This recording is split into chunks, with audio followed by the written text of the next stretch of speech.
자, 그러면 우리 이제 논술부터 좀 보도록 하시겠습니다.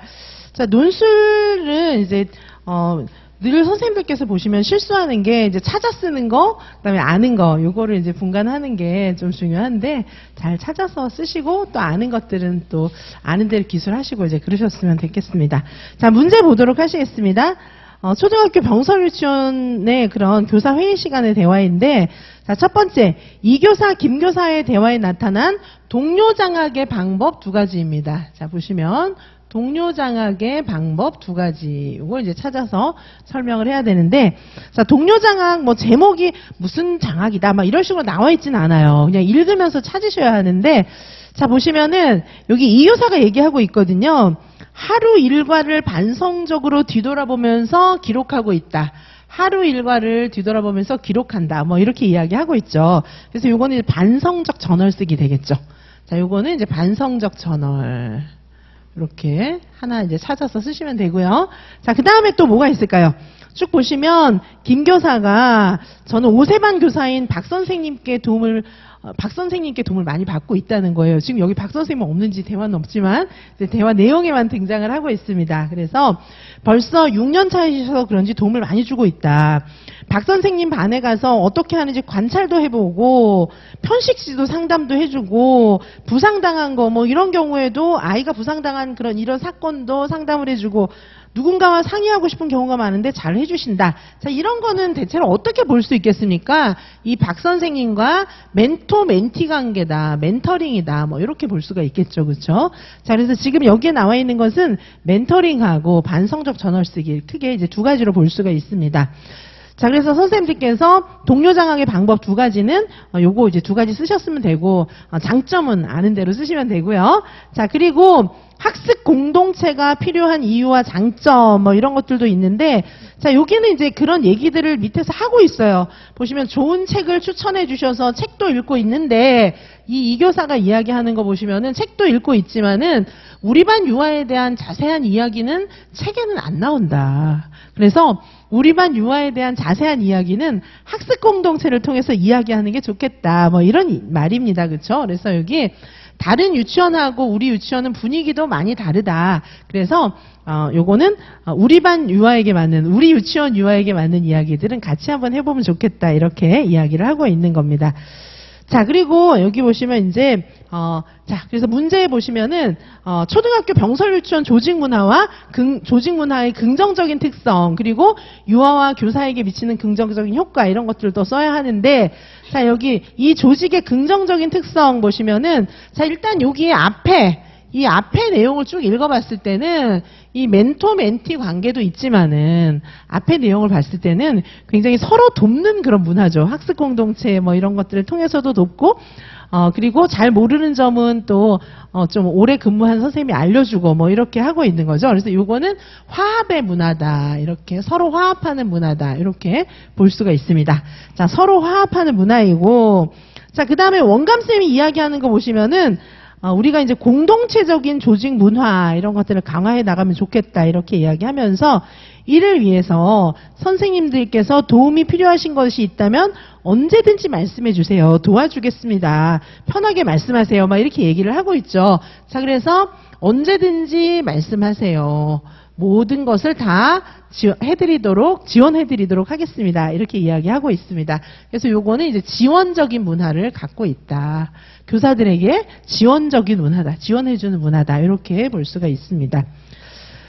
자, 그래서 여기 윤 교사가 또 얘기하고 있어요. 원감 선생님께서 늘 교사들을 격려해 주시니까 참 좋은데 2019 개정 누리과정 어떻게 운영해야 될지 모르겠어요. 막 이렇게 얘기하면서 자, 다음 문제로 넘어가 보시면은 3번에 교사들의 대화에 나타난 2019 개정 누리과정의 일과 구성 원칙 두 가지를 쓰고 그에 따른 구체적인 방안을 쓰라고 했는데 요걸 이제 해설서에 근거해서 쓰시면 제일 좋겠습니다. 자, 그래서 여기 유교사가 이야기하는 거 보시면은 일과를 구성하기 위해서는 어떻게 하라고 하고 있습니까? 일과를 구성하기 위해서는 일상생활이 편하고 즐겁게 이루어지도록 해줘야 한다. 뭐 이렇게 이야기하고 있고 그 다음에 놀이와 연결해서 활동을 운영하는 게 좋다. 이렇게 두 가지가 나와 있죠. 그래서 이 두 가지 내용을 제시하고 그 다음에 이제 어떻게 구체적으로 활동을 하고 운영을 할 건지 쓰시면 되겠습니다. 자, 그리고 2019 개정 누리과정의 일일 계획 방법의 변화 내용, 이건 여기 안 나와 있어요. 안 나와 있죠, 그렇죠? 그래서 2019 개정 누리과정 일일 계획 방법의 변화 내용, 요거는 선생님들이 아시는 대로 이제 쓰면 되는 거기 때문에 문제가 뭐 그냥 기출 수준에 조금 맞춘 거예요. 기출 수준에 맞춰서 찾아 쓰는 문제와 그다음에 선생님들이 알아서 쓰는 문제의 비중을 좀 기출 수준에 맞추고 있습니다. 자, 그래서 여기 이제 해설 자료 보도록 하시겠습니다. 자, 해설 자료 보시면은, 자, 장학의 종류들 보시면, 장학의 종류들을 쭉 정리를 다 해놨는데, 장학은, 일단 유아교육법에 근거해서 장학 활동이 이루어지고 있는 것입니다. 자, 장학의 종류 보시면, 지구별 유치원 간 협동 장학이 있고, 그 다음에 원내 자율장학도 있습니다. 그리고 이제 임상장학. 자, 원내 자율장학은 어떤 거죠? 원내 자율장학은 유치원마다 장학 활동을 자율적으로 하는 거예요. 자, 그래서 이게 이제 자율장학 프로그램 계획서를 제출해요. 보통 교육청에. 그래서 온갖 장학 방법들을 완전 메뉴판 펴놓듯이 온갖 장학 방법들을 쭉 나열해 놓고 선생님들 알아서 이런 장학을 골라서 제출하세요. 뭐 이런 식으로 운영을 하거든요. 원마다 다른 자율장학이 있고 지구별 유치원 간 협동 장학은 인근에 있는 유치원끼리 또 합해서 같이 장학 활동을 하기도 합니다. 요즘에 이런 거 되게 많이 강조하고 있어요. 뭐 지금은 이제 지구별 유치원 간 협동 장학을 넘어서가지고 이제 뭐 온마을 유치원, 이음교육, 뭐 온갖 걸 다 하면서 이제 같이 모이고 같이 협조하고 이렇게 하고 있습니다. 이음교육에 또 완전히 푹 빠진 선생님들이 계세요. 이음교육은 유보, 초 이음교육, 유치원, 보육기관, 초등학교 이음교육, 그래서 유초 이음교육도 있고 유보초 이음교육도 있습니다. 그래서 유치원, 어린이집, 초등학교 간의 이음교육이 계속해서 이어져 나가고 있고요. 자, 그래서 여기 유치원 간의 협동장학 이런 거를 넘어서고 있다 지금. 이음교육은 한번 꼭 봐두셨으면 좋겠어요. 이음교육 제가 문제로도 한 번씩 다뤄드리기도 했는데 아이누리 이런 데도 나와 있고 제가 또 이음교육 관련된 장학 책 같은 거 카페에다 다 올려놨습니다. 한번 뭐 자세히는 아니더라도 뭔지는 조금 아셔야 될 것 같아요. 그거에 완전히 그냥 푹 빠진 분들이 몇 분 계시기 때문에. 자, 그리고 원내 자율장학. 임상장학은 뭐죠? 임상장학은 우리 임상은 어디예요? 병원의 임상은 병실이잖아요. 그런데 우리 임상은 유치원이거든요. 그래서 유치원 교실이잖아요. 특별히 우리가 하는 일에 돌봄도 있지만은 진짜 더 중요한 건 사실 교수학습이잖아요. 자, 그래서 우리가 교수학습을 어떻게 하지? 요거에 고민을 가지고 교실 현장을 다루고 있는 게 임상장학이에요. 선생님들께서 교실에서 아이들 수업하고 이렇게 하면서 어떻게 요걸 개선하지? 이러면서 진짜 이제 편안하게. 임상장학은 교사 중심의 장학이에요. 아니, 장학이 다 교사 중심이지. 아니거든요. 옛날에는 이렇게 시학기관, 교육청 중심, 감시, 감독 중심 이런 거였거든요. 근데 임상장학은 이제 교사들끼리 알아서 교사들이 부딪히는 임상 있잖아요. 그거에 가장 주안점이 있는데 교사들이 제일 중요하게 생각하는 것들은 보통 수업 방법에 관한 것들이에요. 그래서 임상장학은 보통 어떻게 이루어지냐면 선생님들끼리 편안하게 우리 장학활동 할까요? 수업 전 협의를 해요. 자, 그 다음에 이제 수업에 들어가서 관찰하고 수업 분석을 해요.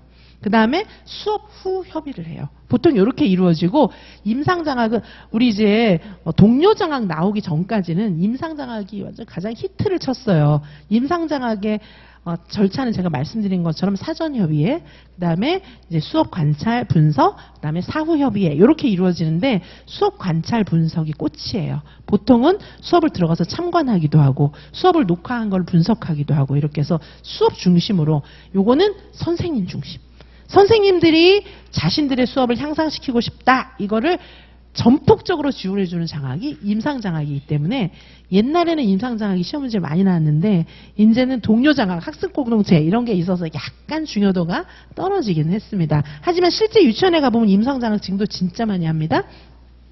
자, 그 다음에 컨설팅 장학이 있어요. 컨설팅 장학이라고 하는 것은 우리 누리과정 바뀔 때 예전에 누리과정 없다가 갑자기 생겼을 때 그 전에 이제 교사된 분들은 도대체 이게 뭐야 막 이렇게 되는 거죠. 자, 그래서 그때 누리과정 컨설팅 장학 많이 했고요.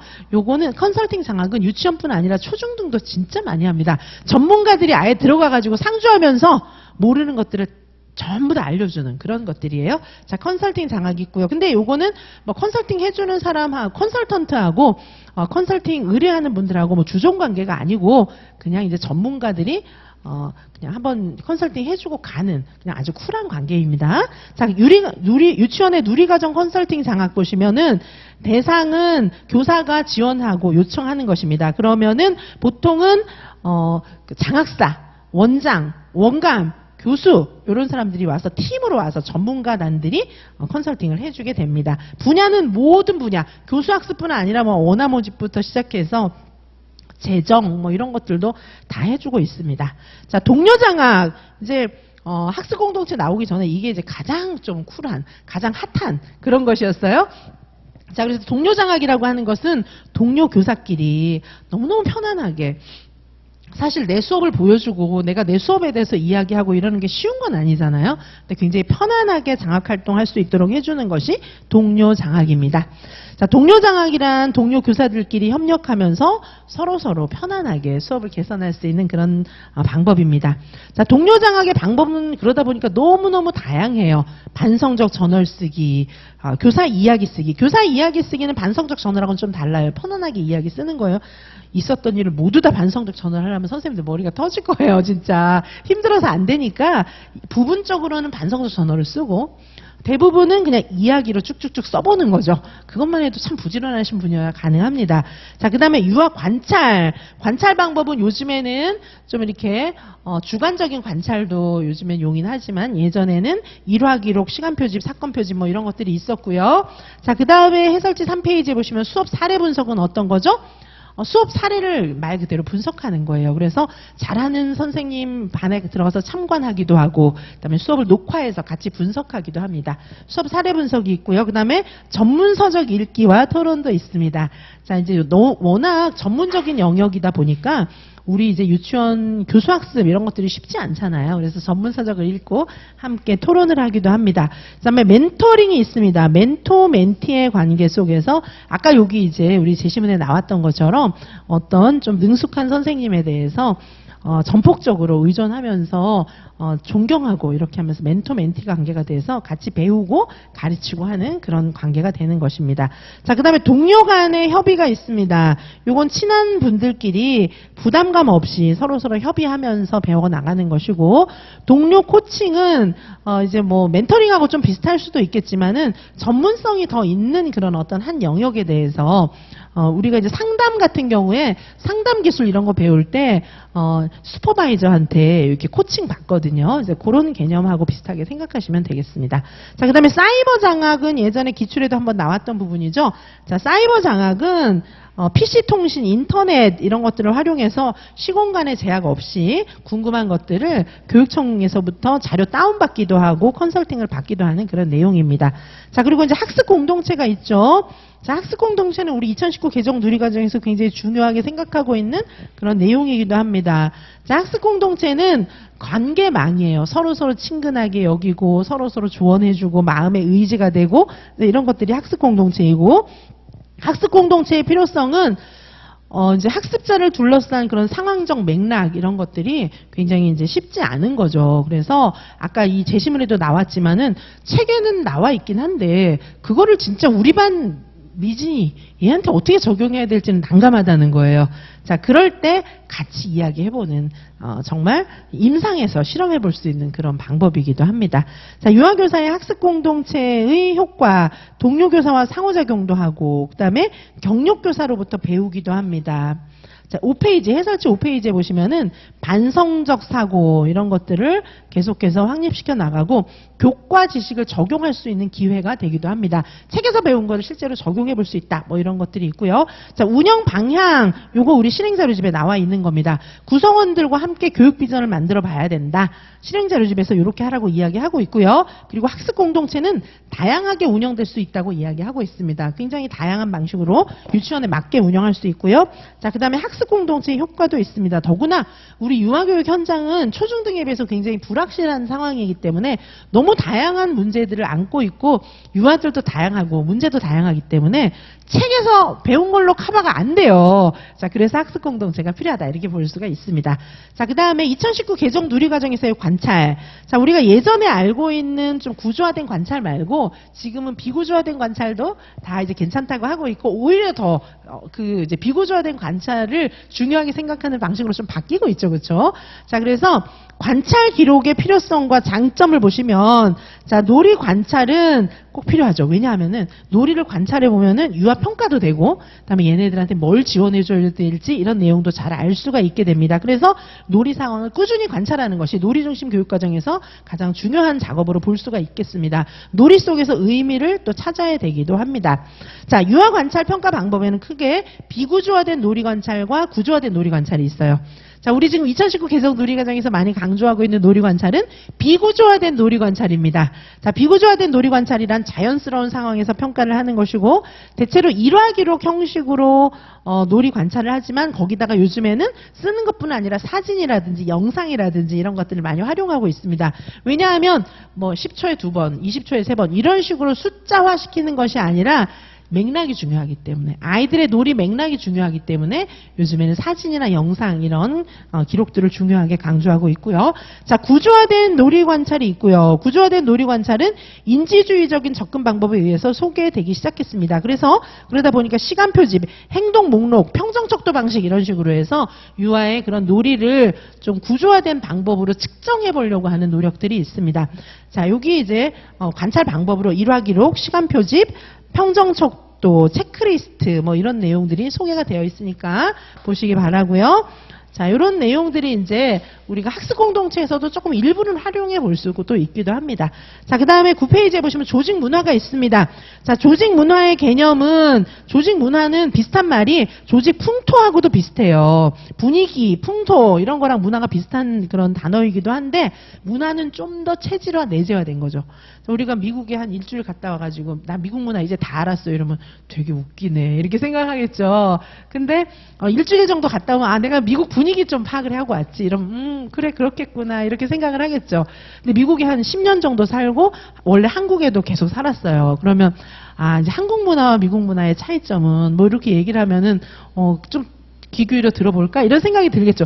한 일주일 갔다 온 사람이 한국 문화와 미국 문화의 차이점은 이러면 뭐야 뭐 이렇게 생각하겠죠. 자, 그래서 문화는 분위기하고 비슷하지만 훨씬 체계화된 그런 내재화된 그런 것들이 문화라고 볼 수가 있겠습니다. 자, 그러면 문화의 개념은 조직 구성원이 공유하고 있는 철학, 신념, 이데올로기, 가치관, 태도 이런 것들이에요. 사실 미국 문화, 한국 문화 얘기할 때도 이런 걸 얘기하는 것이거든요. 그래서 조직 문화의 개념 정도는 알아놓으실 필요가 있습니다. 조직 구성원이 함께 공유하고 있는 철학, 신념, 이데올로기, 감정, 가치관, 태도 다 안 쓰셔도 되고 그중에 일부만 쓰시면 됩니다. 자, 이런 것들을 조직 문화라고 합니다. 그래서 선생님들이 유치원도 A 유치원, B 유치원, C 유치원 혹시 이제 교사 해보시고 이렇게 해보셨으면 아시겠지만 유치원마다 문화가 되게 다르죠. 그거에 이제 좀 충실하게 소화를 해야지 전에 유치원에 있었던 방식으로 지금 다른 유치원에 가서 얘기하면 좀 환영받지 못하는 경우도 있잖아요. 그래서 유치원마다 문화는 많이 다릅니다. 자, 조직 문화의 기능이 있습니다. 여기서 조직 문화의 기능이란 굉장히 유치원이 좋은 문화를 갖고 있을 때 순기능적으로 작용한다라는 그런 얘기입니다. 자, 조직원들에게 정체성을 제공해줘요. 아, 이 유치원은 나 여기 되게 좋아. 여기 계속 있어야지. 막 이런 생각을 하게 해줍니다. 그리고 계속 이제 내가 여기 유치원 교사야 이런 정체성을 갖게 되면은 충성을 다하게 되겠죠. 자, 그러다 보면 퇴사하는 선생님도 적고 조직이 잘 굴러갑니다. 조직 내의 학습 도구 기능도 합니다. 그래서 새로운 선생님들도 그 분위기를 막 학습해 갖고 안 가르쳐 줬는데도 막 그렇게 바람직한 행동을 막 하고 있는 거예요. 자, 그래서 조직 문화가 바람직하게 만들어져 있을 때는 되게 좋습니다. 요거 조직 문화 2차에서도 많이 물어봐요. 자, 그럼 우리는 어떤 역할을 해야 될까요? 자, 우리는 조직 문화에 대해서 그냥 순응하는 역할, 분위기 팍팍 해서 눈치에 맞게 막 행동하고 눈치 빠르게 행동하고 막 그렇게 활용을 해야 될까요? 우리는 어떻게 해야 되냐 하면은 조직 문화, 바람직한 조직 문화, 미래지향적인 조직 문화를 만들어갈 수 있는 태도가 필요해요, 우리에게는. 자, 그래서 바람직한 조직 문화란 무엇일까? 화합하고, 그리고 서로 함께 격려해주고 도와주고 비전을 공유하고 학습 공동체처럼 비전을 공유하고 그리고 서로 이렇게 헌신하고 그리고 이제 아이들을 잘 가리키려는 그런 생각들을 공유하고 계속해서 학습하고 뭐 이런 내용들을 이야기하시면 됩니다. 자, 그래서 바람직한 조직 문화를 지금 여기 교사들 대화한 요 사례에서는 갖고 있는 거예요.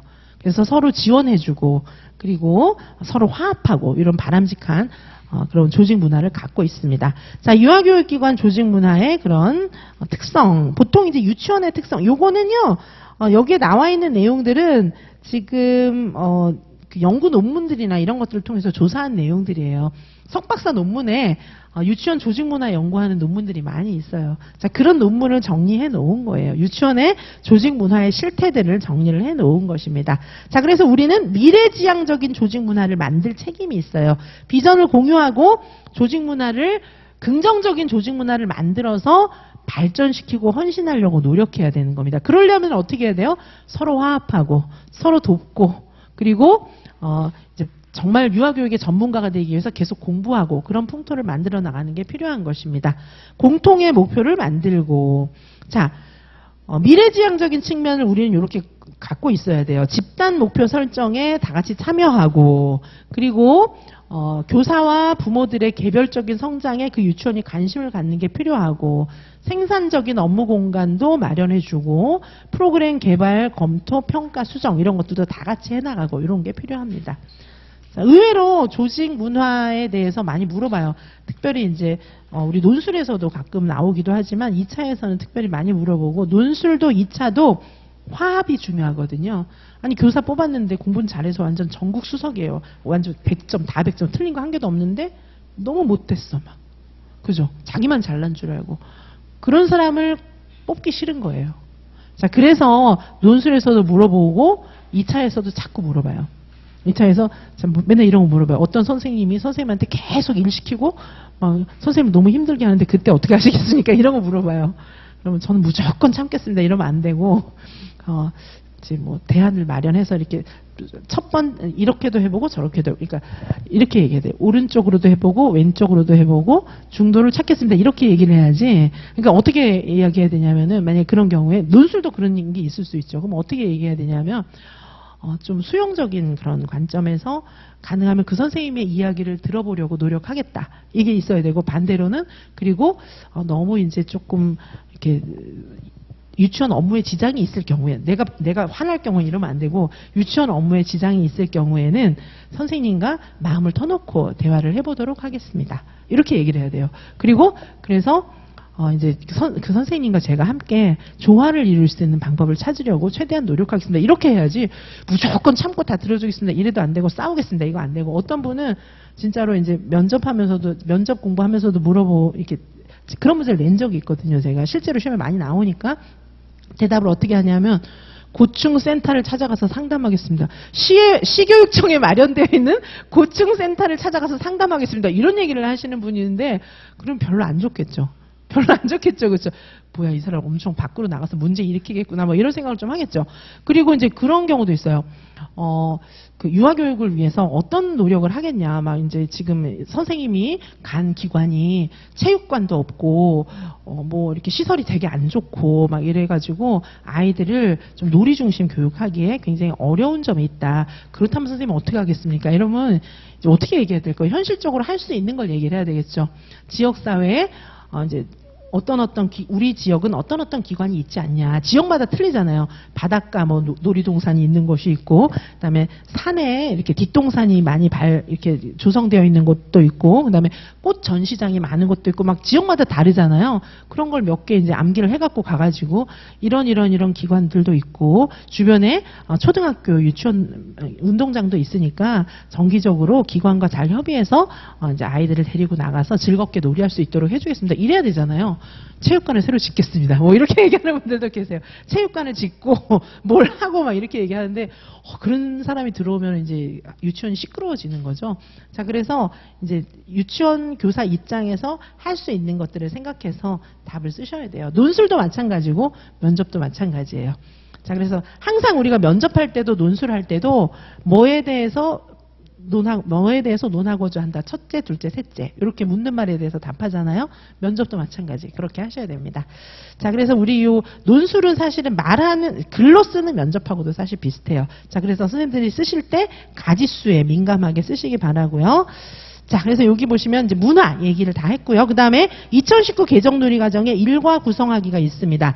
자, 놀이 일상생활 활동으로 구성할 수 있고, 자, 놀이 시간을 충분히 운영한다 있었죠. 자, 그래서 우리 아까 일과를 구성하려면 일상생활이 편안하게 놀이와 연결해서 활동을 운영한다. 여기에 지금 일과 구성하기 원칙에 나와 있는 내용들을 좀 쓰시면 되겠는데요.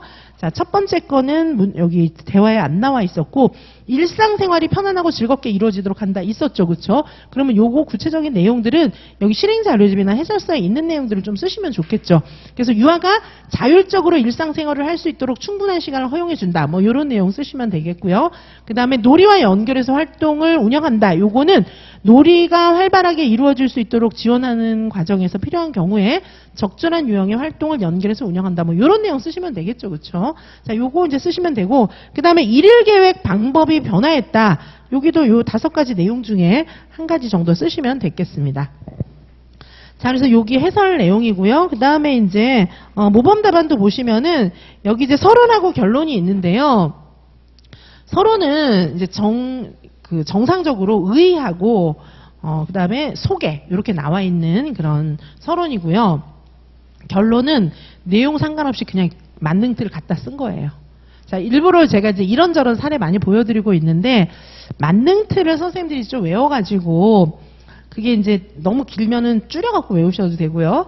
그래서 만능틀을 쓰실 때 약간만 고쳐서 쓰셔도 됩니다. 이거는 그냥 갖다 써버린 거예요, 만능틀을.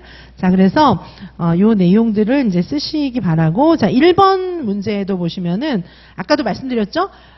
면접도 그렇고 논술도 그렇고 묻는 말에 딱딱 대답하시면 됩니다. 근데 특별히 막 글을 잘 쓰시는 선생님들 계세요. 글을 정말 너무 잘 쓰시는 선생님들 계신데, 우리 논술은 수려한 글을 요구하는 건 아니에요.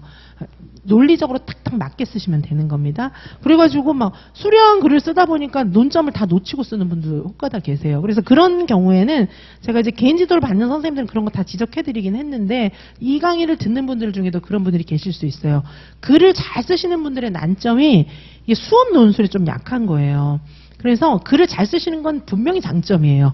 이 논술에 글을 잘 쓰시는 건 좋은데, 이 글 잘 쓰다 보니까 논점을 막 빠뜨리는데, 일단 첫째는 뭐다, 둘째는 뭐다 해서 명확하게 써주시고, 답을 막 이렇게 끝에 가는 게 아니고 제일 앞에, 점수 받을 항목은 제일 앞에 노골적으로 딱 제시를 해주시기 바라겠습니다. 그리고 항상 2가지식으로 그 점만 명심하시면 되고, 그리고 이 본문에서 찾아 써야 되는 건지 아니면 내가 아는 거를 써야 되는 건지 그것만 구분하시면 돼요. 자, 근데 머릿속에 뭐가 있어야 나오니까, 우리가 지금 논술 얼마나 많이 했습니까? 그 내용 계속 회독하시고 계속 써보시고 그렇게 하시면 되겠습니다. 자, 그래서 1번에도 보시면은 동료 장학의 방법과 장점은 첫 번째 멘터링이다, 이렇게 이야기하고 있는데, 요 제시문에 있는 내용 골라 쓸 때는 김 교사가 이렇게 말했다, 그래서 이거다, 뭐 이렇게 쓰시면 되겠죠. 그렇죠? 보통 제가 멘터링이다 이렇게 하고 그냥 지나가면 안 되고 한 문장 정도는 설명하라 그랬잖아요. 할 말이 별로 없으면 김 교사가 본문에서 이렇게 말했다, 이렇게 얘기하고 지나가셔도 됩니다. 자, 그리고 장점. 그죠? 장점은 경력 있고 능숙한 교사에게 1대1의 도움을 받을 수 있기 때문이다. 뭐 이런 거 있고. 2번째, 아까 이제 우리 해설 자료 조금 공부를 하셨으면 이 정도는 쓸 수 있어요. 그렇죠? 2번째, 반성적 전월 쓰기도 제시문에서 이 교사가 이렇게 말했다. 뭐 이런 내용 쓰시면 됩니다. 장점은 반성적 전월 쓰면 감추어진 신념 이런 것들이 드러나기 때문이죠. 자, 필요한 이유, 학습 공동체가 필요한 이유 보시면 아까 여기 나와 있는 것처럼 뭐 김 교사가 이렇게 말한 것처럼 이렇게 쓰셔도 돼요. 자, 이 교사가 제시한 것처럼, 여기는 이 교사였어요. 이 교사가 자기가 교실에서 일어나고 있는 문제를 좀 해결하려고 책을 봤더니만은 책에는 안 나와 있었어요. 책을 바로 적용하려니까 힘들었어요. 이렇게 얘기하고 있죠. 그 내용 인용하시면서 답을 쓰시면 되겠습니다. 자, 그 다음에 2번째, 2번 문제. 사례에서 나타난 유치원 조직 문화의 긍정적인 특성은 첫 번째 화합, 2번째 지원적인 조직의 문화고요. 긍정적인 효과, 첫 번째는 정서적으로 안정감 있는 분위기를 만들어갈 수 있다. 2번째는 유치원의 지원이 활발하게 이루어질 경우에는 어떻게 됩니까? 유아에게 미치는 긍정적인 효과, 첫 번째는 정서적으로 안정감 있는 분위기, 이걸 조성할 수가 있고, 자, 그리고 교사에게 긍정적인 효과, 이런 것들은 교사들이 서로 화합할 때 교사들이 조직에 대한 만족도와 헌신도가 높다. 뭐 이런 내용을 보실 수가 있겠습니다. 자, 그리고 3번 문제로 넘어가 보시면은 교사들의 대화에 나타난 2019 개정 누리과정의 구성 원칙 2가지하고 구체적인 방안. 첫 번째 보시면은 일상생활이 편안하고 즐겁게 이루어지도록 한다. 두 번째는 놀이와 연결해서 활동을 운영한다. 이런 내용들입니다. 자, 그리고 2019 개정 누리과정의 일일 계획 방법의 변화 내용으로는 이제 교사의 계획을 그대로 관찰해 나가는 것이 아니고 변경, 추가, 삭제, 융통성 있는 운영이 가능하다. 뭐 이런 내용 쓰시면 되겠습니다. 아까 해설에 있는 거 보고 쓰시면 되고요. 결론은 선생님들께서 진짜 요약하고 나아가야 할 방향 이렇게 쓰셔도 좋겠지만 시간이 없으면 그냥 만능틀 딱 쓰고 나오셔도 크게 상관없겠습니다. 자, 여기까지 하고요. 조금 쉬었다가 우리 교육과정 A도 빨리 리뷰하도록 하겠습니다. 자, 그래서 실전보고 기간에는 리뷰를 빨리 하니까 혹시 제가 빨리 하는데 잘 모르겠다 그런 생각이 들면 저한테 말씀하세요. 그러면 제가 조금 속도를 조정을 하거나 아니면 그분께는 따로 제가 회신을 해드리거나 이렇게 하겠습니다. 그리고 제가 요즘에 좀 많이 바빴어요. 그 문제도 이렇게 점검을 다시 해야 되고 그리고 선생님들을 뭐 1대1도 그렇고 개인지도 있잖아요. 개인지도도 그렇고 그리고 이제 제가 개인적으로도 조금 사건이 좀 있었어요. 그래서 아니, 나쁜 일은 아니니까 걱정하실 필요는 없고 뭐 이렇게 정신이 없는 그런 일들이 좀 있었어요. 그래서 이제 다 종료가 됐어요. 저희 개인적인 일도 종료가 됐고 문제도 이제 제가 문제 시즌이 되기 전에 제가 문제를 다시 막 정비하고 막 그렇게 많이 하거든요. 그래도 지금도 이제 계속 앞으로도 정비를 할 건데 그런 일들이 좀 있었어요. 그래서 제가 좀 정신이 좀 없었는데 다시 그런 것들이 다 정리가 됐거든요. 그래서 이제 다시 또 선생님들과 또 이제 같이 함께 하면서 이제 달려야죠 또 이제 그래서 말씀드리지만 추석 때 이때도 선생님들하고 쫙 갈 거예요. 그리고 추석 때 제가 학습 공동체 어떻게 운영을 할 거냐 하면은 그때는 개인 지도가 너무 많이 밀려가지고 그때는 이제 그 개인 지도도 할 거예요. 개인 지도도 그 시간에 지금 다 잡혀 있고 중간중간에 학습 공동체를 제가 킬 거예요. 중간중간에 학습 공동체를 켜서 좀 이렇게 선생님들 뵙고 또 개인 지도하고 그러니까 중간 학습 공동체를 8시부터 10시까지 쭉 열어놓는 게 아니라 중간중간에 킬 거예요. 그리고 그 전에도 한번 켜보고 막 이렇게 할 거거든요. 그 추석주하고 다음 주하고 2주 동안은 그렇게 할 거니까 혹시 학습 공동체에서 줌에서 저를 만나고 싶은 분들은 카페에다가 올려주셔도 좋고 그리고 제가 중간중간에 자꾸 켰다가 껐다가 할 거니까 그때 이제 들어오셔서 상담하시면 됩니다. 자, 그러면 잠시 쉬었다가 교육과정 A 보도록 하시겠습니다.